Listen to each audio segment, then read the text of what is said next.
Good morning everyone. देखिए, आज एक टिप दे रही हूँ आपको, क्योंकि काफ़ी सारे लोगों की सेम क्वेरी है कि मैम हमारे प्लांट तो हेल्दी हैं लेकिन फ्लावरिंग नहीं हो रही है। तो उसके पीछे कई सारे रीज़न हो सकते हैं, एक ही नहीं होता है। कई बार ऐसा होता है कि हमें चीज़ समझ नहीं आ रही होती है और हम ट्रीटमेंट किसी और चीज़ का कर रहे होते हैं, जबकि प्रॉब्लम किसी और की होती है।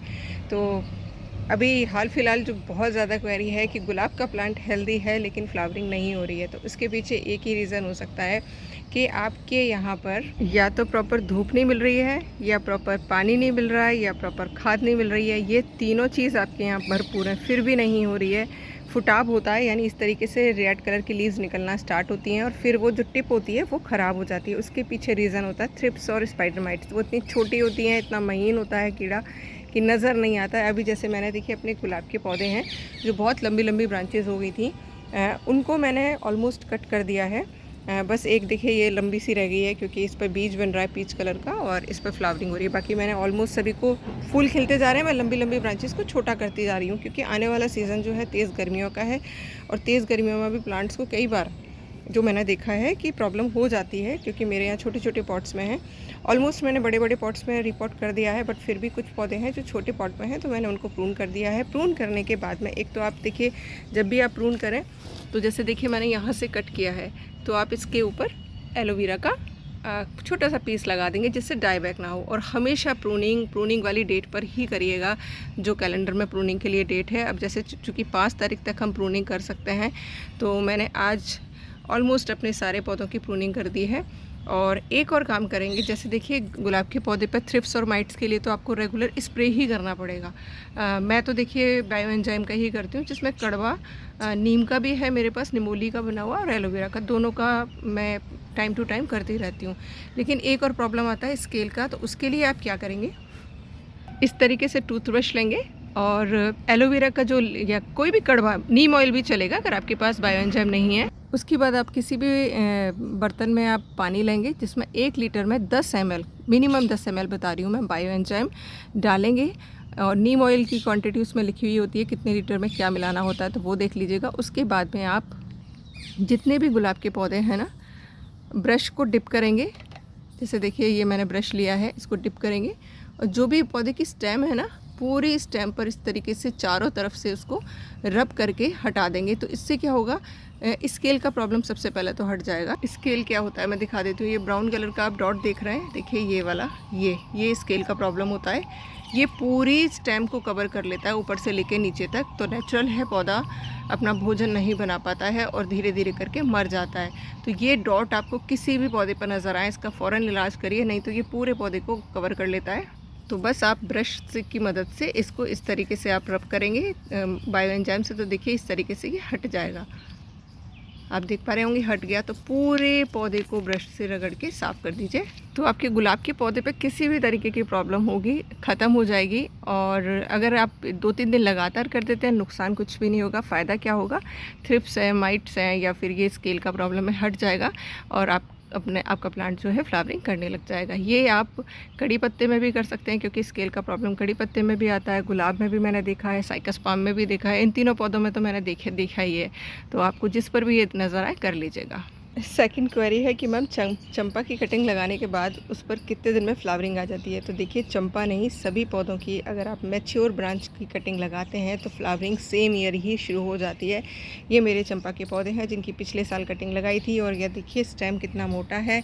तो इस बार देखिए, ये पिछले साल तो नहीं आया था, लेकिन इस बार देखिए बड बन रही है, फ्लावरिंग के लिए रेडी है। सेम देखिए इस पर भी बड बन रही है, ये भी पिछले साल कटिंग से लगाया था। लेकिन कटिंग लगाते टाइम अगर आपको शुरुआत से ही मल्टीपल ब्रांचेस वाला प्लांट चाहिए, तो आप एक काम करेंगे, इस तरीके की ब्रांच लेके आइएगा जिसमें 3 साइड में ब्रांचेस के मुंह बने हुए हों। पत्ती हटा दीजिएगा, मैं आप शेयर कर दूंगी। आज कटिंग काट के ले आइए, क्योंकि प्रूनिंग का टाइम चल रहा है तो पौधे को नुकसान नहीं होगा।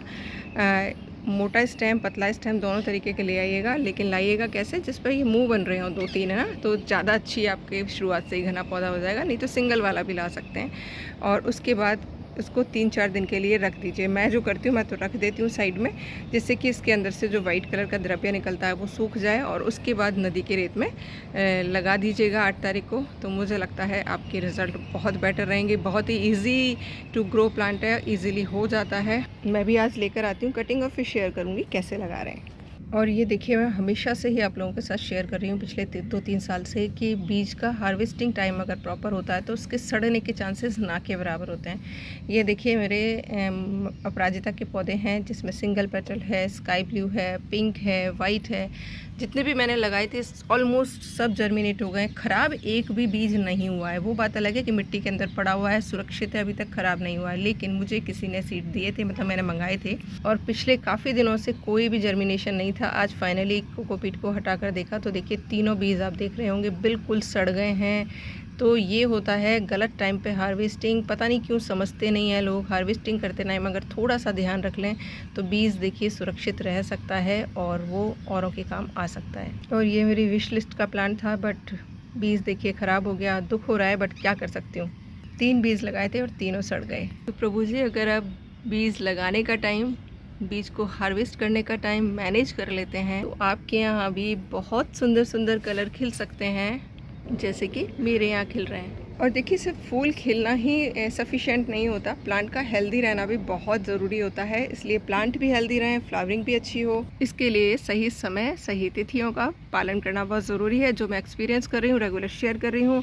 अभी आपकी अगर ये पिटूनिया के पौधे ऊपर तक लंबे हो गए हों, ख़राब हो रहे हो, तो कटिंग का टाइम चल रहा है। आप इनकी छोटी छोटी कटिंग लगा दीजिएगा। यकीन मानिए सारी कटिंग लग रही है, मैंने जगह जगह लगा दी है। बट हाँ, कटिंग लगने के लिए भी आपकी मिट्टी का अच्छा होना बहुत ज़रूरी है। मेरे यहाँ की मिट्टी बहुत अच्छी हो चुकी है, इसलिए जो भी कटिंग लगाती हूँ आसानी से लग जाती है। देखिए, एस्पेरेगस की जो छोटी वाली वैरायटी आती है, फ्लावरिंग स्टार्ट हो गए हैं, इस पर बीज आते हैं। इसके जो फल बनते हैं उनको बर्ड्स बहुत पसंद करती हैं, तो बर्ड्स को बुलाना है तो इसको भी लगाइए।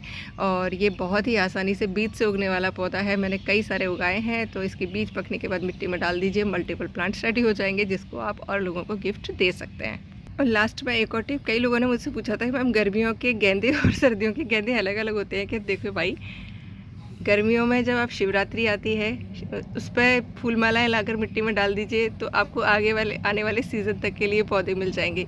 और दिवाली के आसपास जो फूल मालाएँ आती हैं उनको मिट्टी में डालेंगे तो पूरी सर्दियों के लिए पौधे मिल जाएंगे। मैं पिछले काफ़ी सालों से कर रही हूँ। देखिए, ये मैंने ख़रीदा नहीं है प्लांट, बीज ही डाला था। और ये देखिए कितना सुंदर लड्डू गेंदा होता है ये, और देखिए कितना खूबसूरत खिल रहा है। इसको मैं हटाने वाली थी क्योंकि ये मेरे तेज पत्ता में लग रहा है, बट इतना खूबसूरत है कि मन नहीं किया। तो बीज तो बन ही जाएगा एटलीस्ट। तो बस ये 2 टिप अपना लीजिए आप, रेगुलर आपके यहाँ पर ये फूल खिलते रहेंगे। कल कहने के बाद इतने सारे लोगों ने शेयरिंग किया, thank you once again. Sharing सिर्फ और लोगों तक मैसेज पहुँचाने के लिए, बाकी कोई मैं इसलिए नहीं बोलती हूँ आपको, बट ये लो बजट की गार्डनिंग और लोगों तक पहुँचे इसीलिए कहती हूँ। Thank you for sharing, thank you for watching, अपना कीमती समय देने के लिए और मेरी बात सुनने के लिए थैंक यू। आज भी शेयर ज़रूर करिएगा।